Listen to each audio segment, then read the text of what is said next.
Viewer discretion is advised. Your fave will be criticized. That's Jan. That's Chris. Welcome to CCTV, the nonstop pop show. And today we'll be discussing the Steptacular 6 album by the group Steps, What the Future Holds.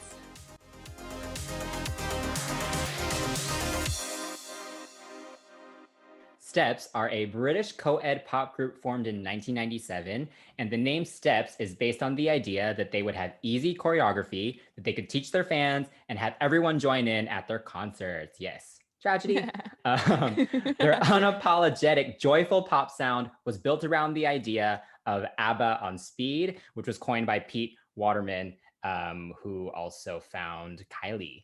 After huge success in many territories around the world, the group had a really dramatic split in 2001 on the last night of their greatest hits tour. But in 2012, they made up and reunited, and they are back again to save 2020 with their new album. All right. So do you like Steps?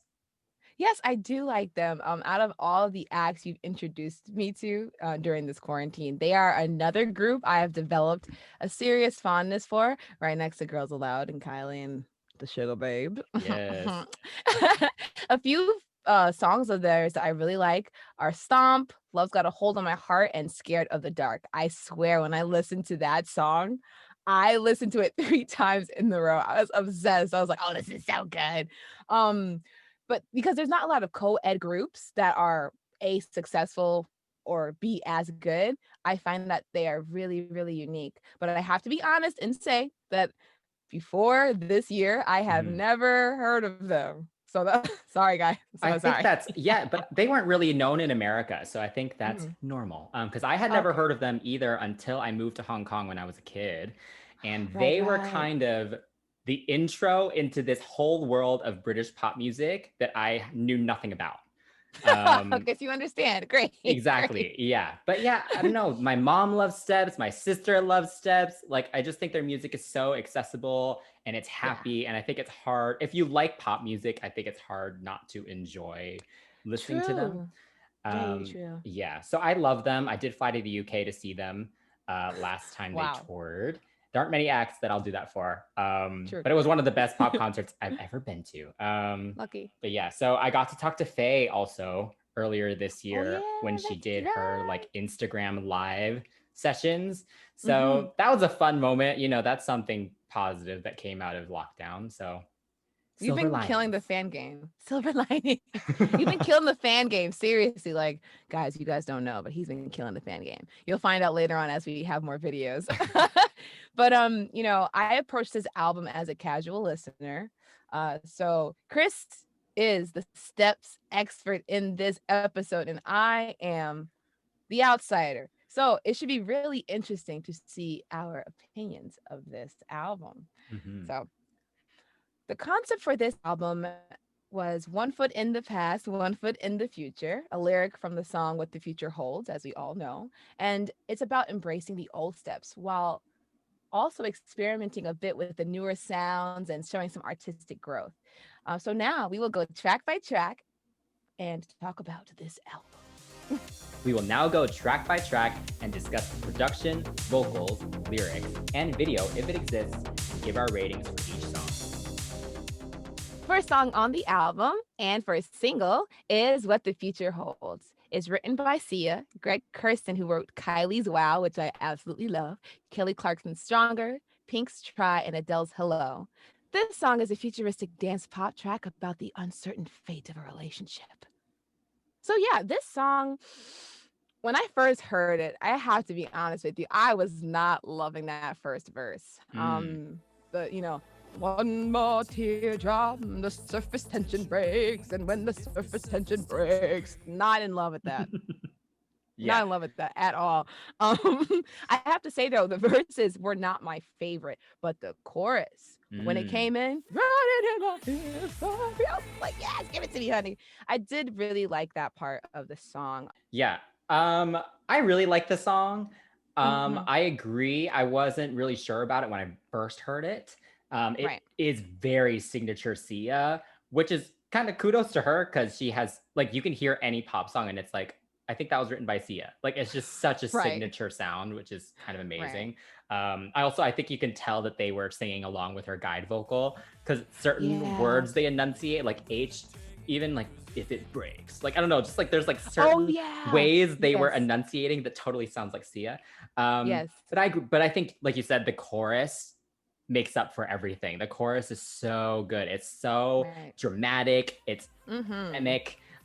There's like a sense of hope, but also like some darkness to it, which I think is something Steps have always towed the line on. And the harmonies are amazing in that chorus. Yeah. Yes, I love that part. Like you said with the signature Sia, sometimes I don't want to say it gets on my nerves, but sometimes it's a little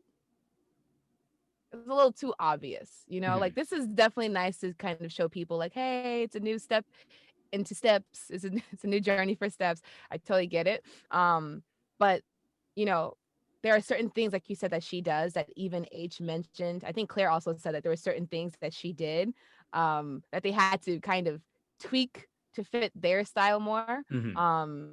Like, Sia's a great writer. Me saying all this doesn't mean she can't write. Like, she's amazing. I'm the one, you know, doing a podcast in my basement. But but my point is oh my God. Okay. But yes, like I was saying, she's a great writer. But I don't know if her and Steps were a compatible mix. You know what I'm saying? It's like with Dark Child and Spice Girls on the Forever album. It was nice in theory, but was it the strongest concept? I'm not sure. The song is not terrible, though. I think hearing Claire do the chorus makes it, for me, like, I think that she sounds amazing, and I think she probably sounds better than Sia singing it, to be honest. I haven't heard Sia sing it, but I love Claire's voice, and I'm gonna guess and assume that Claire sounds better on it. I also, my favorite part in this song is the bridge. It's just so dramatic and leading into the final choruses. And then instead of a key change, they actually do just like a switch up in the melody of the final chorus, which I love.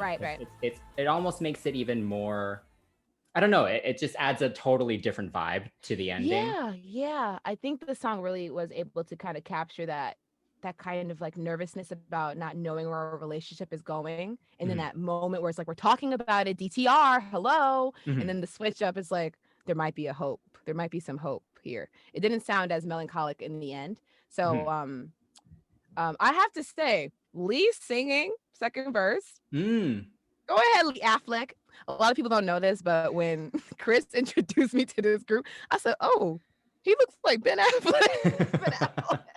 So I call him Lee Affleck. No insult to him at all. So if you don't like that Ben Affleck, I'm sorry, but that's what he looks like to me.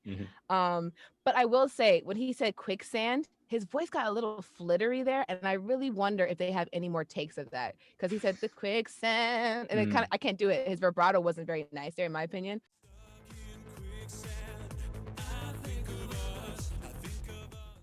But after that, he held it down. So good for him for getting lines. Yes, shout out to Lee. He sings a lot more on this album than I think we've ever heard. So good job. They also put an extended version of the song at the end of the album, which includes an extra verse from Lisa and Faye, and also a different outro. So I love that. I think I actually prefer that version, I think. But yeah, what'd you think of the video? The video was great. It was giving me like cyber pop 3020, you know, like it was very just futuristic. The empty club, you know. Yes, all the neon. Yes. Was it filmed during quarantine or before? So they actually filmed it last year. Yeah. They had the whole album recorded last year, and they were ready to release it in March. Like literally like right after lockdown. right when lockdown was about to happen. Yeah.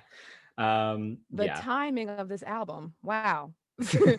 I mean, everyone looks great. Excuse me. Everyone looked amazing, especially Claire. I remember when you first showed me them, and you showed me the tour video of Dancing in the Dark. Party on the Dance Floor tour, yeah. Oh yeah. Oh Yeah. my gosh. I saw her hair and I was like, who's that one? Who's that? I asked you like 3 times. I kept forgetting her name, but I was like, that one. That's the one I like because she Yeah. can sing. But then I saw the pink hair. What? Love the What? pink hair. Yes. Keep it for the whole Great. She looks era, amazing. Claire. Yeah, she looks great. And then I have to say, H, he was living. He's like, we're back, hands, eyes closed. He lives for the drama. Okay. He lives for the drama. Yes, The him and video. He Lisa loves it. too. When she is in front of the camera, she is just also living her best life. Just Yes. doing the She was absolute giving face. most. I'm like, she was sitting in that chair like she couldn't leave it either. Like she was on the edge of the chair. She's like, you gonna get this. You gonna get this, honey. Yes. But also I have to say, Faye, ever since I started looking into this group and I started looking at their videos, the stylists really like to give her hair that is ethnic. So Mhm. it seems that it has made a comeback this time around. I mean, honestly, back in the day, she probably would have gotten canceled or whatever. But I will say that I do not mind these braids at all. It didn't look like, oh, let's make her look more urban. It was just more Mm. like, here's a stylistic choice, and she looks good. I like the little rings in them. So I'm not giving her like a free pass all her life or anybody a free pass. No one did misunderstand. I'm just saying, I'm just glad that they allowed for this hairstyle to be used in a dress, to be used in this futuristic concept instead Mhm. of like, oh yeah, this is urban, you know? So Yeah. kudos to everyone to looking tasteful. Kudos to everyone sounding good and looking good. But I have to say, no kudos to that choreographer who did the guillotine hand because I'm not in love with that. I'm not in love with that. I don't love that either. And when I was a kid, I've learned pretty much all of the steps routines, the old Oh, ones. I yeah, still pretty much remember most of them pretty well. you This one's do. not my favorite. This one's not my favorite. This is this doesn't give me future. This gives me guillotine, No. I think it cutting actually paper looked shredder. better because they performed it on one show and they had handheld Mhm. mics. I almost think Oh it yeah. actually looked better with them just doing it with one hand. I think having the other hand here, Oh I don't know what it is. Um, yeah. yeah. The rest of it It's though was good, like all the pose, like ha mhm. ha, all the yeah, Yes, that's what gets me because when it got to there, it kind of just fell flat. But right. all that being said, where is your ranking? I will give it a 9.5. How about you? I'll give it an 8.5. The second song on this album is Something in Your Eyes, which is also the second single, and it is bright, upbeat, and ABBA-esque, and it is about the undeniable feeling of love at first sight. This one was done Mhm. by, pardon the pronunciation, Eric Bernholm, Henrik Sethson, and Thomas Geeson, who are known for composing many Eurovision Song Contest entries. And this song is actually a Mhm. cover of the original song by Jenny Silver, which was a potential Swedish entry back in 2011. So, what do you Wow. think of this song? I love it. Oh my goodness. This is one of those songs where when I heard it, I really liked it at first listen.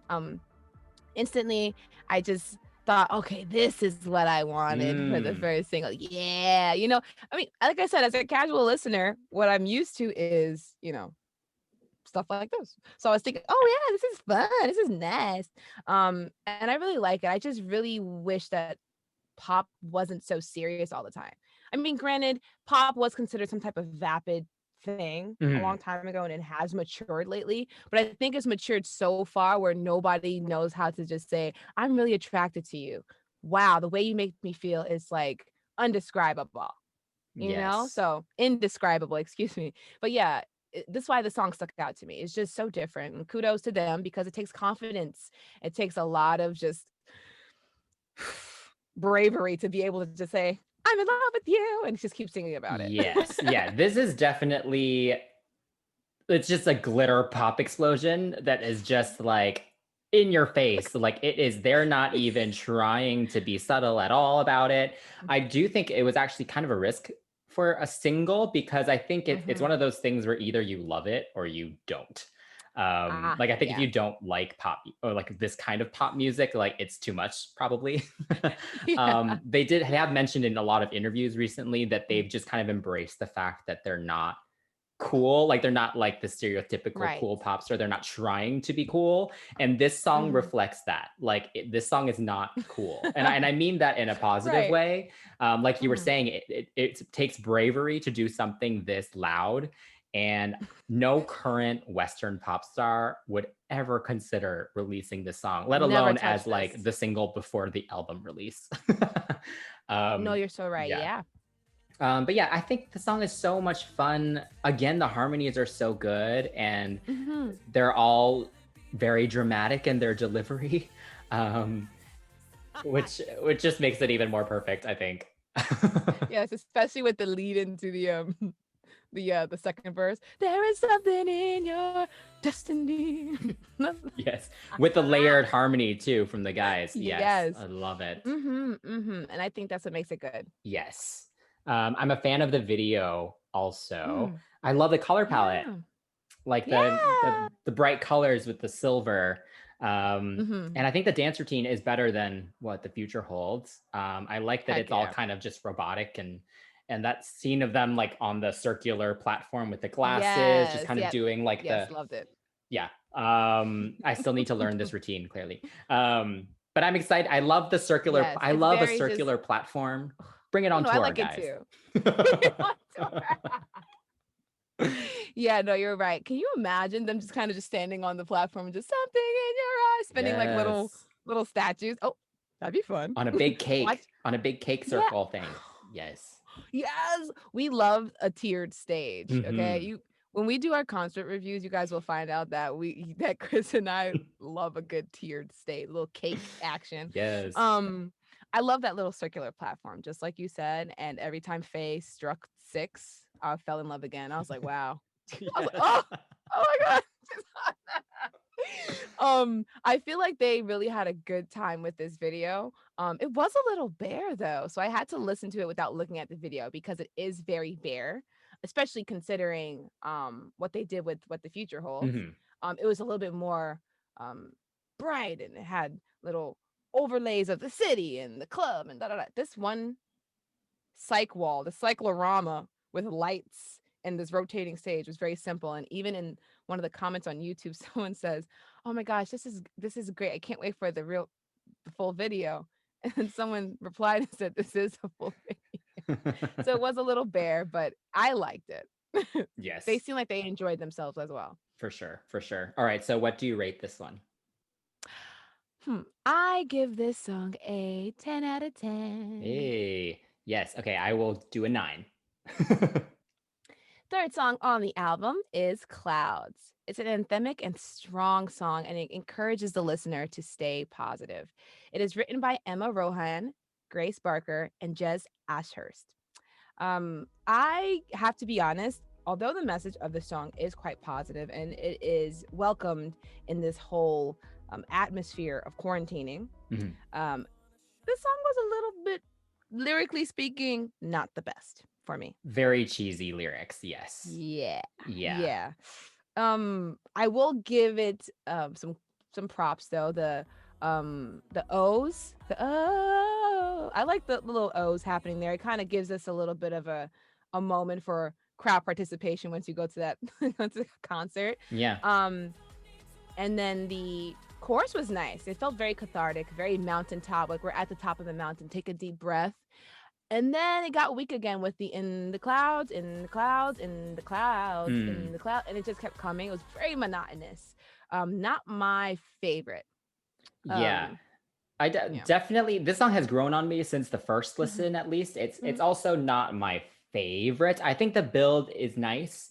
mhm. The chorus is really good. I really like the drums that were used. Oh yes. It really adds to this whole mountaintop feeling that you're mentioning.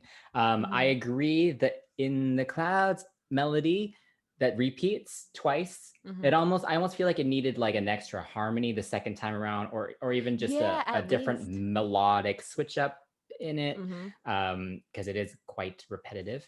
Yeah. Yeah, I think that my favorite part is probably the bridge. Oh, Oh okay. yeah, it's better up here, yeah. Like, I don't know. It's just fun to sing, I think. Yeah. Yeah. I think it plays on the for some reason I was getting like tropical house because I Mhm. don't want to say it sounded like a little reggae, but but toward the bridge it kind of just had a little bit of a cadence that wasn't, like everything else. So I really did appreciate the switch up there. It's better appearance, better to dance in the ring, yeah. Oh, got nothing to fear, don't worry now. Mhm. And I think, like you were saying, melodically speaking, if they would have changed, even with the second verse, it just followed the same copied and pasted pattern of the first verse. I think with a song like this, that's just my opinion. Mhm. If you're going to have a song that's as simple as this, and where the chorus is really just repeat over and over again the same exact way with no type of variation, Mhm. have a different kind of verse melodically. But the ad-libs were fun to listen to. They sound like their own choir because there are so many of them and there's so many layers on their harmonies. They sound like their own choir. So they sounded really, really good. Yes, I do like, and I think it's been consistent throughout this whole album, is that they do vocally, they do build. There's new harmonies that get introduced throughout. There's new ad-libs that get added on. And so I do like that. I do have to say, when I saw that the song, like when they first announced the track list and I saw that a song was named Clouds, I immediately thought of this very low budget dance video that they did for this album track on the first album called Love You More. It's just think I so saw the video hilarious. Like with the green screen. Yes. So Yeah. I would love them to do a recreation of this if they or just for How fun. hysterical would it be? Just for fun. If they don't do it, I'll do it for you. I need a video like that. All right. So I give this one an 8.5. How about you? I give it an 8. Track 4 on the album is To the Beat of My Heart, which is an energetic and sexy song made for the clubs, which none of us can go to right now. So this one, I was really excited when I saw the credits for this because not only is a lot of the Xenomania team on it, including Brian Higgins and Miranda Cooper, who are known for producing basically all of Girls Aloud's discography. MNEK is also who is also a writer on this, and he's written for Little Mix, JoJo, Dua Lipa, and himself. He's an artist as well. And also Molly King of the Saturdays is also a writer on this. So I had very high expectations when I went to listen to this song, but I have to say that I was kind of disappointed. It just doesn't feel like it. I feel like you can tell it wasn't written for Steps. Like you can it doesn't have, I don't know, it doesn't have the same build and the same energy that a lot of their songs have. Elements. Yeah. And like the final chorus sounds exactly like the first chorus. The cut from the bridge into the last chorus is really abrupt. And I was also sad to see actually Xenomania did write on it, but they didn't produce the song. A guy named Steve Smith did. And I think it's lacking the experimentation that a lot of Xenomania tracks had. So I think, I just wish this had more. I don't know. I do wish it was just kind of a weirder. Like a lot of Girls Aloud songs are known for having a weird structure, having kind of weird melodies, and this song is not that at all. Yeah, they would have thrived from that. I think just being introduced to new sounds here and there in a production, and you have how many members of this group? It is a co-ed group. There's so much that could have been done. When I first heard it, before I knew that Molly King had worked on it, it did sound inherently feminine, and not like, oh, this is for the gay clubs, this is for the alphabet kids. This is not, I didn't get that kind of vibe. I just got like, this sounds like it should have been a woman's song. Like something about it just felt inherently just female. Sorry for people, but something about it was just like, this isn't Steps for sure, even as a casual listener. But some positive notes, I was kind of into the whole little sexy vibe. Even if the song was it sounded a little dated, but I was kind of just, interested in the kind of sexy concept. Also, I was lurking on some fan forums and stuff when this album came out, and someone pointed out that the intro to the song sounds exactly like the Pop Idol or American Idol or whatever idol the country you live in.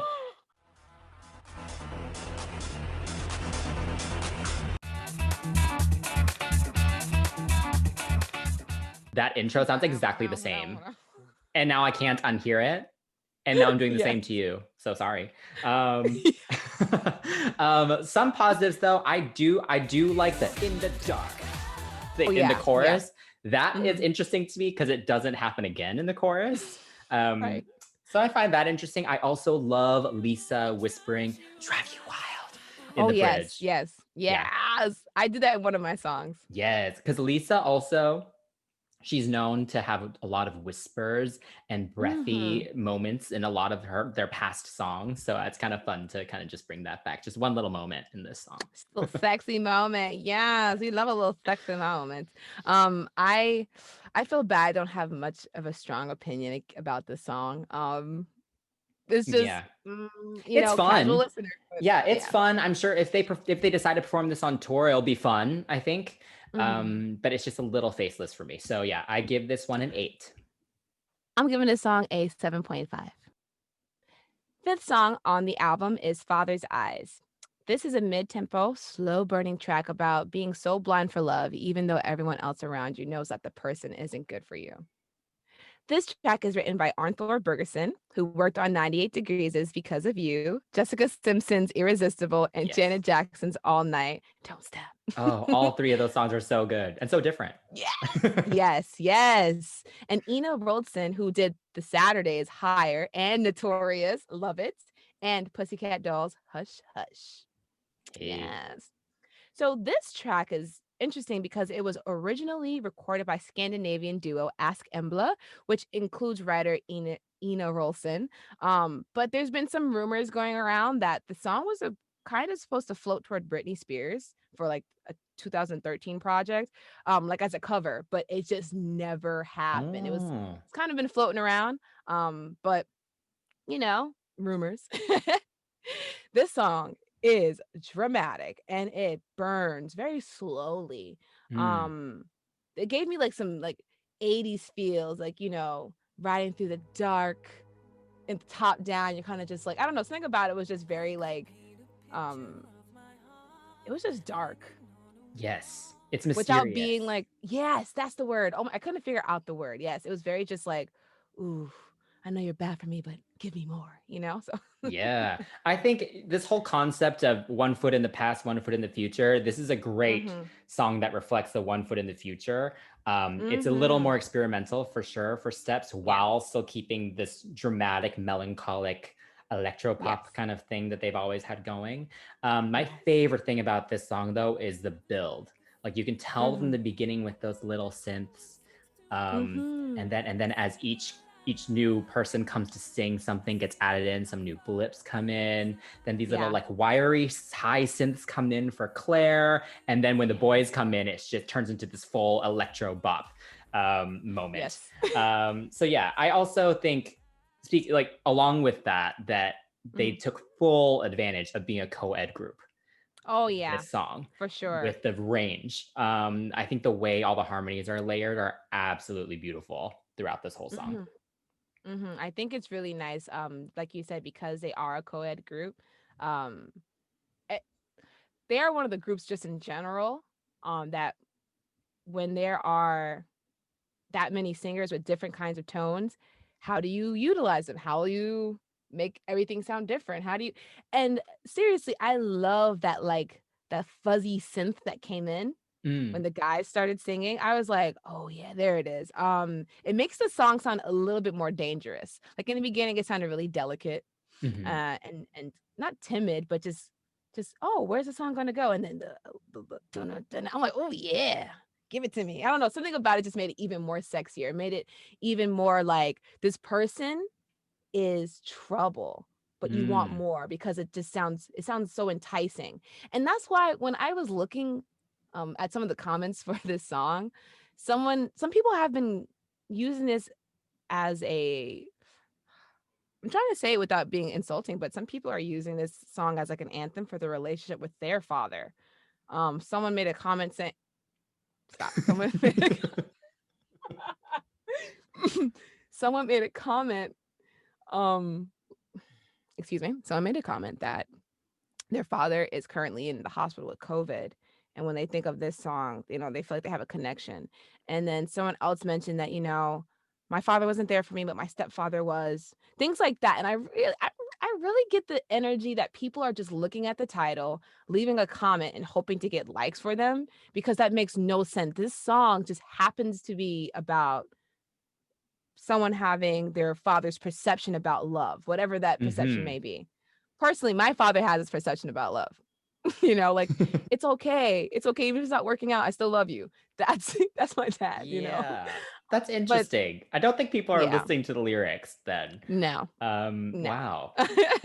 I think with what you said about your face, I think what you said about them stepping into the future and the past and the future, the juxtaposition is so nice, because this song here, I think it fits really nicely among their catalog. With all these dance floor anthems, you have this song, and it's more mature, it's more sexy. But although it's really cool, I have to admit that because it did not really go anywhere else in the production, it kind of just mildly started to bore me, just mildly. Interesting. It was actually the opposite for me, because while the production stays the same, after kind of the whole build in the beginning, vocally, again, like the last song, they kept adding more to it. Like I think the bridge builds really nicely, and then it overlays the chorus, the final chorus, and then there's all the girls do some ad libs at the end. So I actually think the build is there.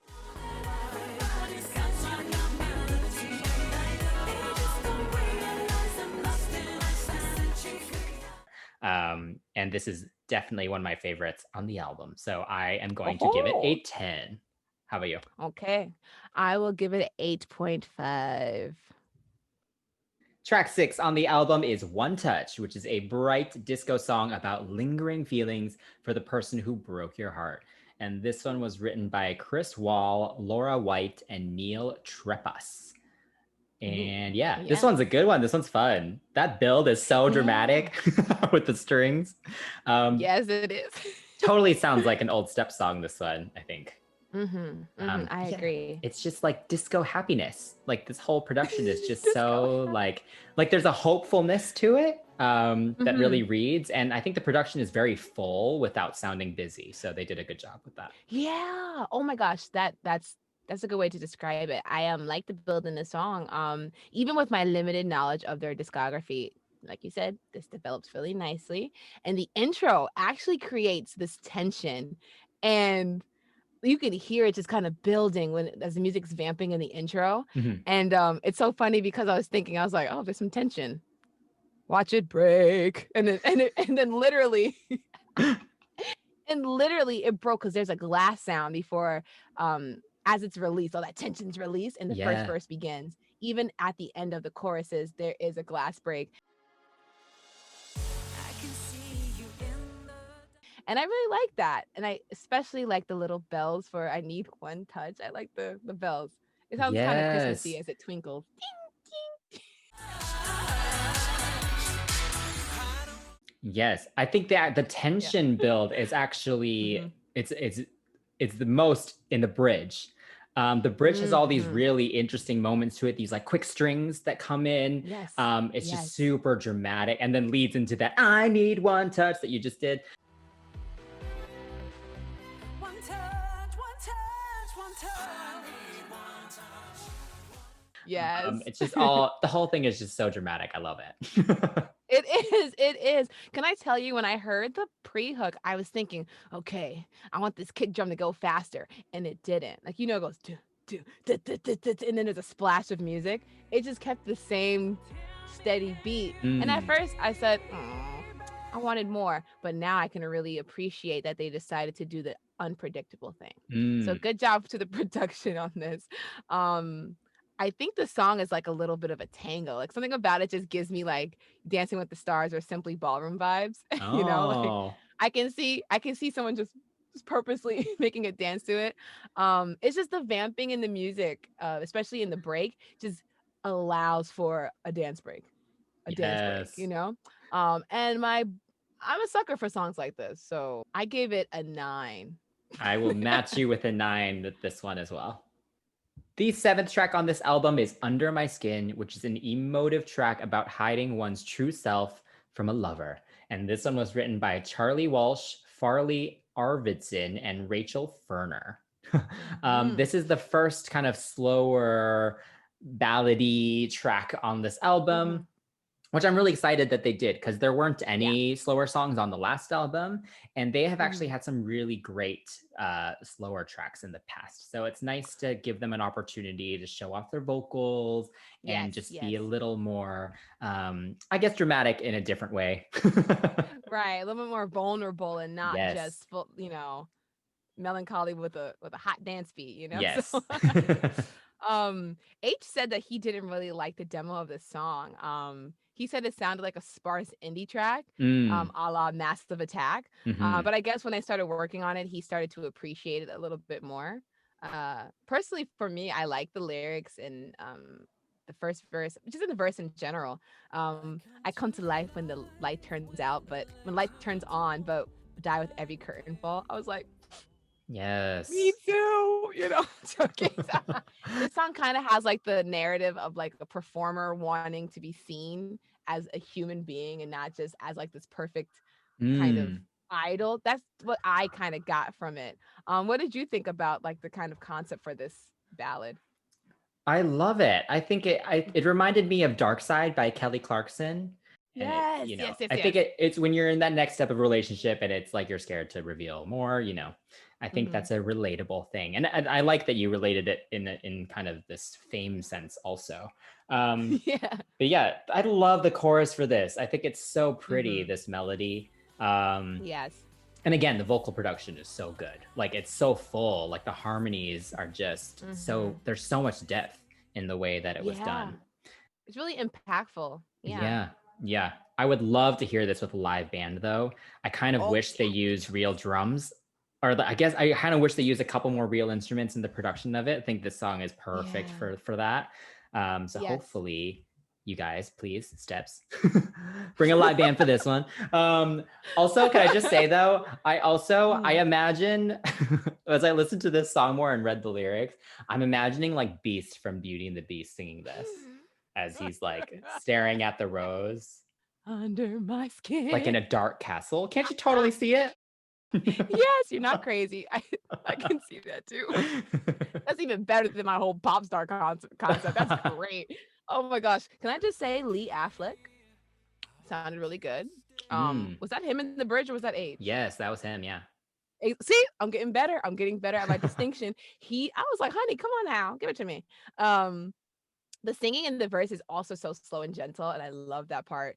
And the pre-hook gets a little more frantic. Like the song really has a nice progression. In that chorus, Claire's voice soars. Okay, soars. God, she has one of the best voices in pop. It is such a beautiful voice and so underrated. Yes. I think if you haven't seen them sing live and stuff, like it's just insane. Like when I saw them at that show, I was like, how is she singing like this for 2 hours straight? You know, Right. like it's crazy. Oh, lucky. Yeah. Lucky. But yes, this song, I think it deserves a high score. I gave it a 9 out of 10. I also give this one a 9 out of 10. 8th track on the album is Heartbreak in the City. Carl Twigg wrote this song, and he also wrote One for Sorrow, Stomp, and Deeper Shade of Blue for Steps. And also Stella Attar had a hand in this track. This is an epic dance bop about the hot and cold dynamics in a relationship. You know, like you're dying inside, but you still want to dance your tits off as well. You know, thank you, H, for that quote. But yes, this song, oh my gosh. When I saw who was involved, I was so excited. He can write a dang song. Oh my goodness. This song really tells a good story with the production, like the intro. No one does a good intro like this, okay? Just singing and chords and the piano. I thought it was going to be like this really sentimental ballad. And that's where they got me. That's how they tricked me, you know? Yes.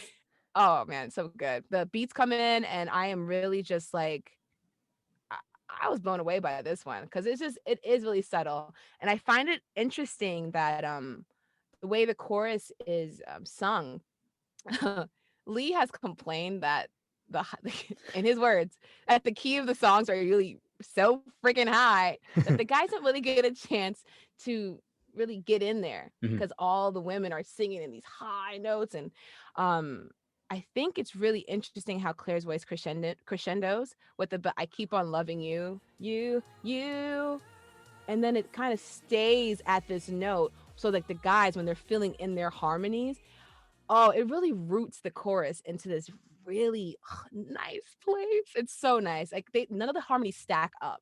Everything is either beneath it, in between, and it just sounds really good. And I think because it sounds like this, it was a little unusual, but not in a bad way. So I really liked it.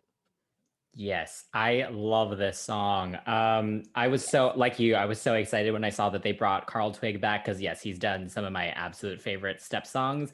And I think they've also mentioned he just knows their formula so well. Like he writes those sad bangers, the songs that are fun to sing along to and dance to, but the lyrics are actually like the saddest thing, you know?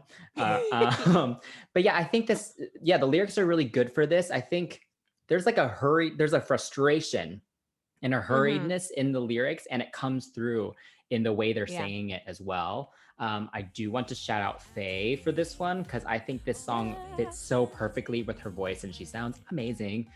I agree with you. I love her. I also, the other thing I love about this, I think the bridge is really cool. I like, first it shouts out one of my favorite old step songs, Say You'll Be Mine. But also the way the production kind of pulls itself back and then turns and then kind of slowly comes in and then turns into this whole, like Claire kind of does this big note that kind of sends you spinning into the final chorus.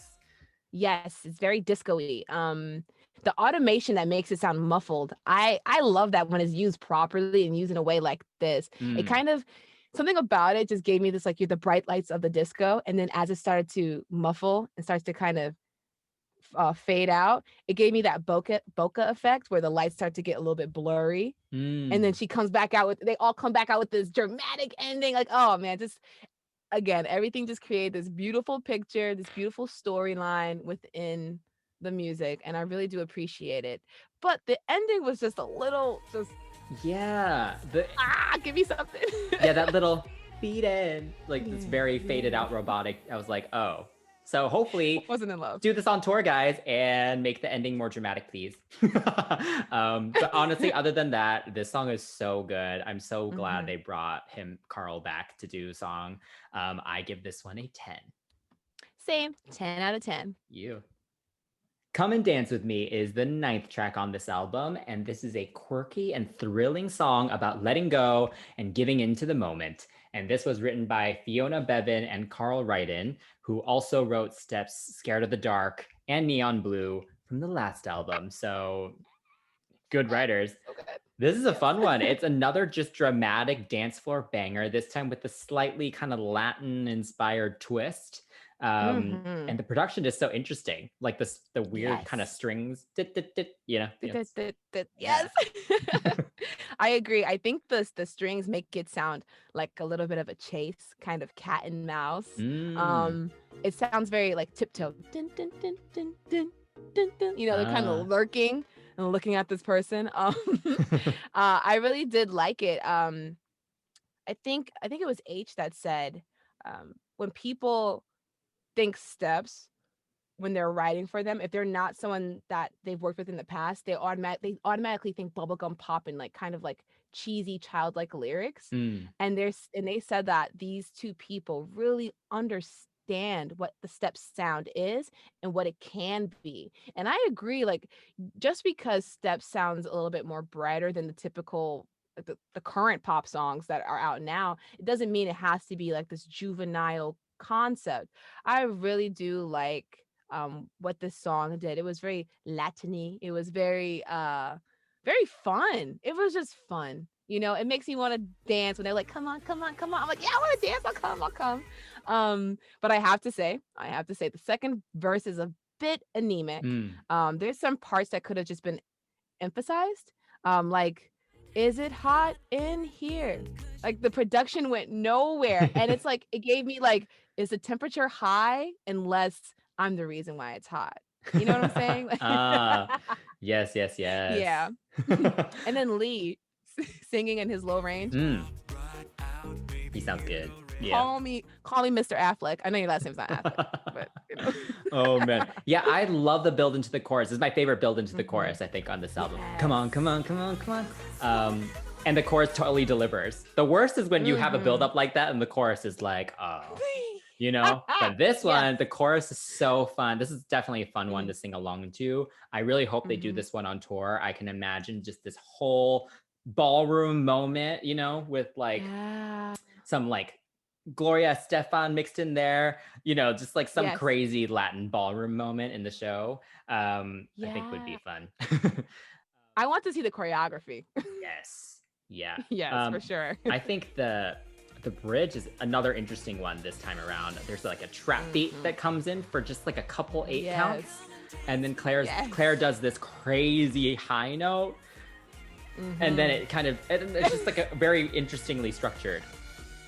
Yeah, I'm not gonna lie. When I first heard the like the vocoder or whatever kind of filter was put on her voice, Yeah. I thought, okay, because it was a little bit jarring because you went from like this like trap beat, which is pretty common in K-pop, so it wasn't bothersome. I didn't mind it, but it was like okay, and then all of a sudden this, you know, I thought it was a guitar getting played over her vocals like toward the end, but I think depending on what they decide to do like live, I do wonder if they're going to let her sing and then as she's kind of like pulling the mic away from her mouth or as they're lowering her level, whatever they do, will they have a guitar kind of just piercing through as well? Just to kind of add a little bit more of a I don't know, a dramatic ending to that crescendo because I can't imagine her Yeah, that's the high. whole tour. Yes. Yeah. Oh man, but I love that they brought back a kind of Latin song, you know, Latin sound. They did kind of flirt with it with an older single called Summer of Love, which is one of my favorites. And so this is up there for me. I give this one a 10. Same, 10 out of 10. 10th track on this album is Don't You Leave Us Halfway. It is written by Christian Fast, Marta Grauers, and Tanya Doko. This song is a hopeful track about the crossroads in a relationship. This title was a mouthful. Oh my goodness, don't you leave us halfway. I'm teasing. This song is really interesting with the lyrical content. I do appreciate the maturity of it, you know? What would you do if you had a situation like this? You could leave or you could stay. Either way, I'm okay with this. And I can appreciate that, but this song doesn't really strike me as anything amazing, honestly. It just sounded very fillerish. Yeah, I think this is maybe the least memorable song on the album for me. It took me a while to remember the melody of it.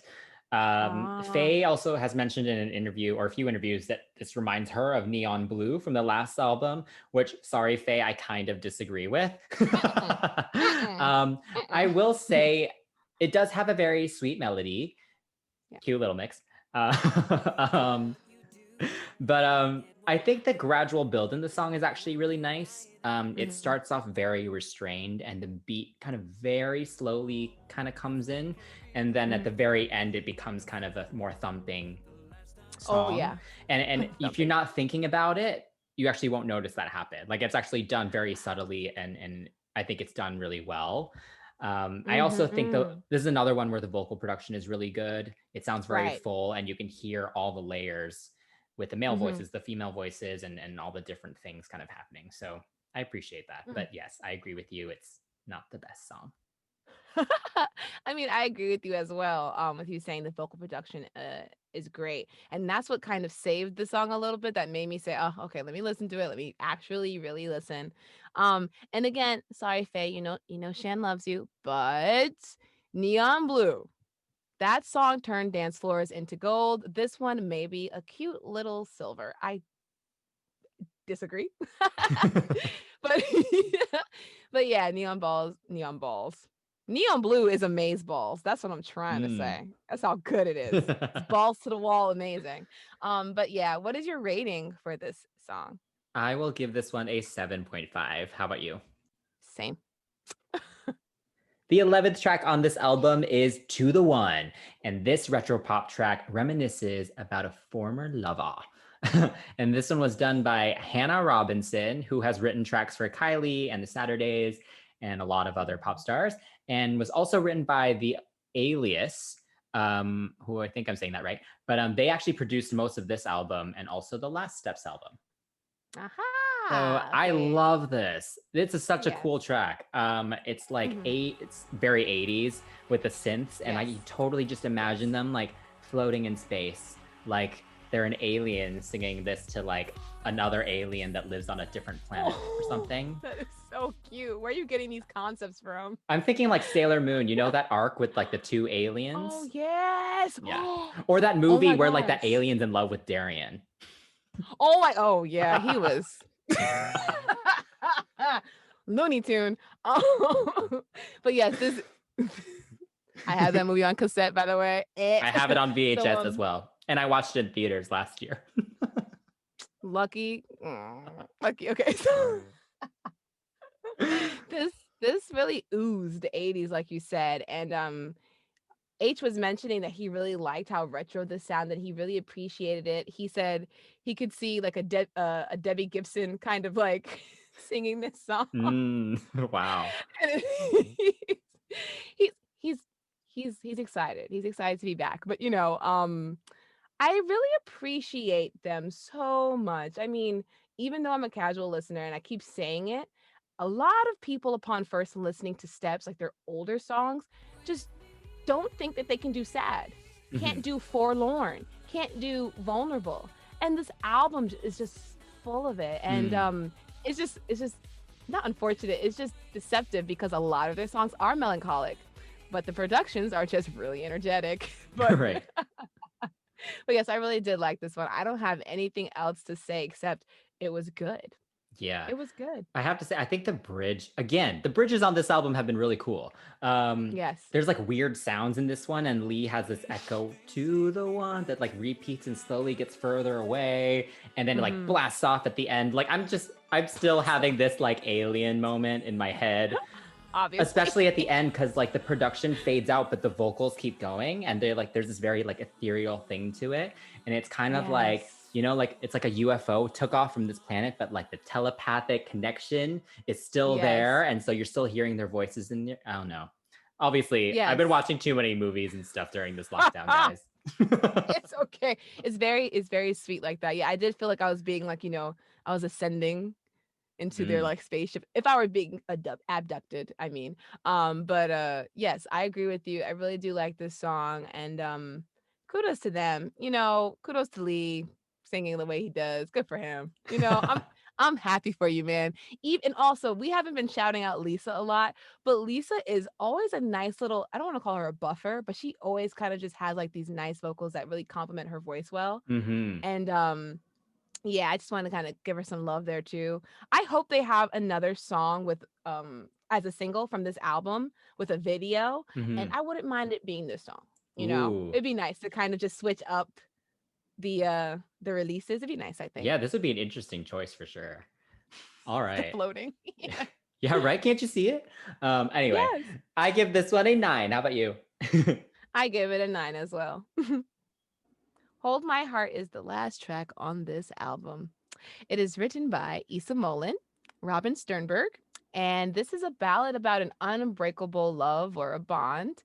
I say bond because when I first heard this song, I was getting like, oh, your friends are there for you, like, platonic, like, I don't know, something about it. I just thought of you, Chris. I was like, oh, and I have a hard time. I was like, oh, this is a good friend. He can hold my hand, like I kind of changed the word. And it gave me like, song to the fans, song amongst the group, like, we're not going to stop being together. We've mended our relationship and it's stronger than ever. And it's a really raw sounding ballad, and it's not supplemented by electronic instruments, so it was a little bit different from everything else on the album. But I really did appreciate Everyone really just giving it their all with the vocals, for sure. Yes. Oh my gosh, the vocals are so good. I mean, throughout the whole album, the vocals have been the best I think Steps has ever sounded. But again, the harmonies in this are just so pretty. I would love for them to do like an unplugged version or something of Ooh, this, yes. just to really show it off. Because I think people don't give them enough credit, I think. Like, especially now when they're doing these 5-part harmonies all the time, which, as you know, we've ranted a few times already, but there'll probably be a fuller video coming about this. I love harmonies, and groups now don't do enough of it. So not at all. Yeah, Not at all. I do think this is just such a beautiful end to the album. They've had some beautiful ballads in the past. This is very much kind of like When I Said Goodbye from the second album. It's funny, I saw a lot of comments on YouTube and stuff that this sounds like Britney's Born to Make You Happy.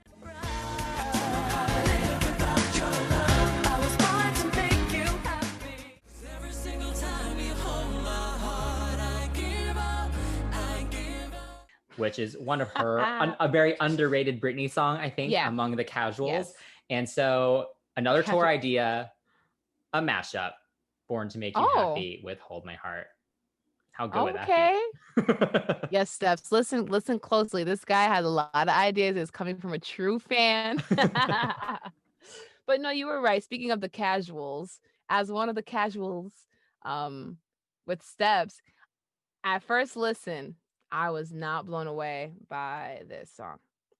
And I guess because we've gone from this futuristic electronic journey to now kind of this more stripped down song and this more just understated track. I think I will grow to appreciate it. So my score now may not reflect what my future self will feel. So don't come for me. Or if you do, you just won't be invited to the brunch. I don't know what to tell you. But no croissants. But yeah, for now, I think I might have to, keep myself from a croissant with this song. But the bridge, probably my favorite part because the drums are epic. They're very, very amazing. I don't know. Good job for the production. It's a beautiful, beautiful song for sure. So what was your rating? I'm going to give a song an 8. That's not a bad score. I'm going to give it a 9.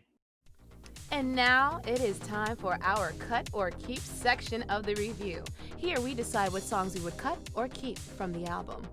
So, what song are you cutting from this album?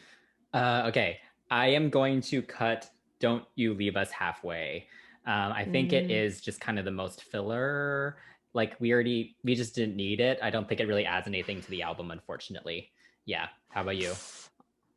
I'm cutting Clouds. I had a very visceral reaction to it earlier. I'll probably insert the clip. Okay, yeah. Heard it again. I don't.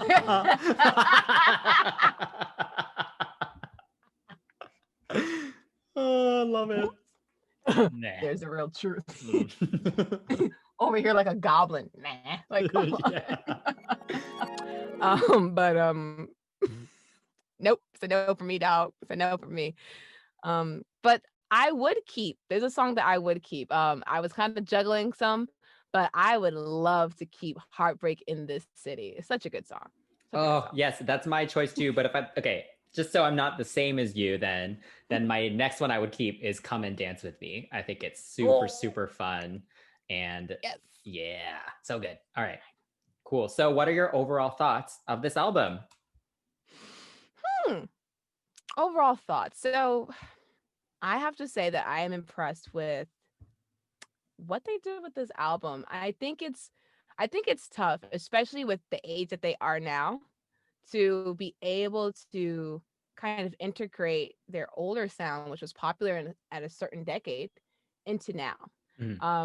Also with how old they are. No offense to anyone, nothing wrong with getting older, but their voices still sound good. And that's what's really important. Like you could have an album that's kind of B-, B+, but you can't say anything about the vocals. Not saying that the album is B- or B+.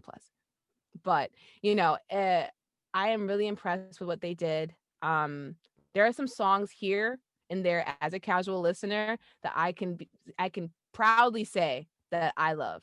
So I really liked it. What about you veteran? Yeah. Well, first, I could just say I'm so happy that one of my favorite pop groups is still around and active. Yeah.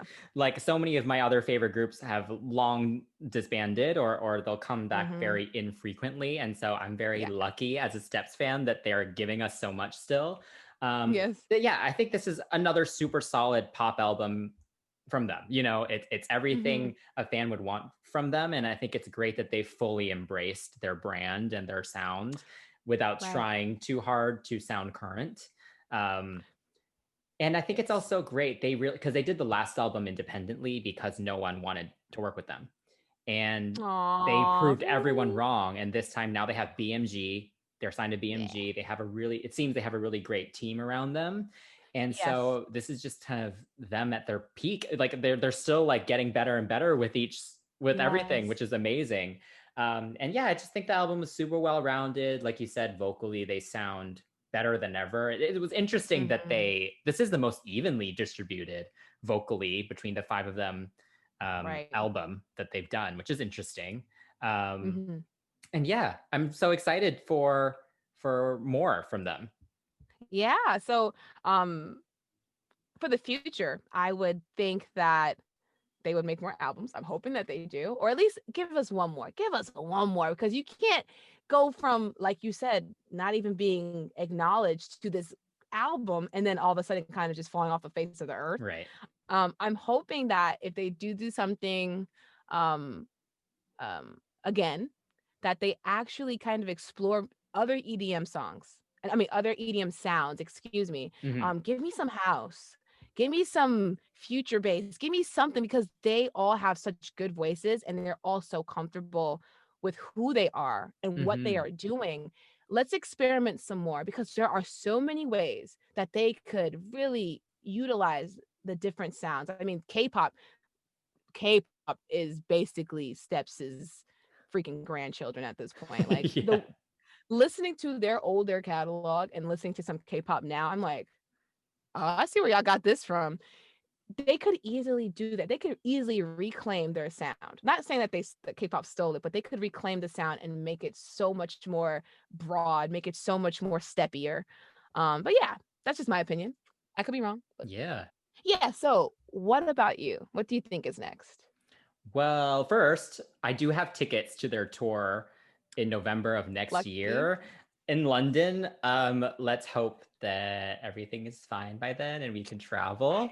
But yeah, other than that, I agree. I think it'd be really interesting to see more producers kind of try. I think it's interesting because it's more, instead of Steps trying to like adapt to the sounds of other people, it's actually other people trying to adapt their writing and producing to Steps, which is kind of an interesting play. So it's just going to be more interesting as more people get on board and try to embrace their sound and try to write something for them. That's what I want. Yeah, that's what I want. And it sounds like this album campaign, there's still a long way to go. I'm sure there's like a deluxe version coming. It sounds like they plan on promoting in some other territories as well. And so, yeah, it just feels like it's just getting better and better. So I have the best hope for them. And hope that more people kind of learn who they are. Yeah, no, I agree. But yes, you said it perfectly. I think people need to start making music that caters to them and not them trying to fit in, which is great. It's like with the Kylie album, she found a sound that works for her and just did it. Same thing with them. They have a sound that works for them and they did it. And honestly, good job. So what is your overall score for the album? My overall score, after averaging everything, is a 9 out of 10. How about you? Well, I didn't average my score, but I will give it an 8. All right, cool. So let us know what you guys think about the album in the comments below. Don't forget to like and subscribe, because we have a lot of fun reviews coming up. So until next time, that's Shan. That's Chris. And we are CCTV. Bye. Bye.